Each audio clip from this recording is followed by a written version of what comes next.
Ang sabi niya, how can I define success daw? Alam mo, ang success para sa akin, simple lang eh.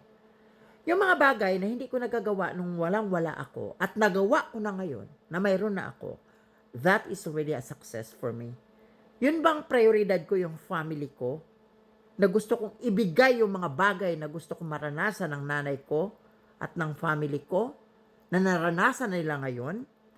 That's already success for me. Yung dating walang-wala kaming bahay na nangungupahan lang kami, at ngayon ay meron na akong bahay na natitirhan ng maayos ng pamilya ko, that is a success for me. 'Di ba? So yung mga bagay na hindi mo nagagawa noon, na nagagawa mo na ngayon, na sobra pa dahil sa biyayang pinagalut sa atin ng Panginoon, those are all success.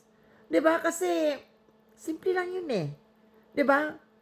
Nakapagbigay ka ng saya sa ibang tao, nakapagbigay ako ng saya sa family ko, that is a great success for me. So, madali lang, simple lang ang success para sa akin. At yun na yun.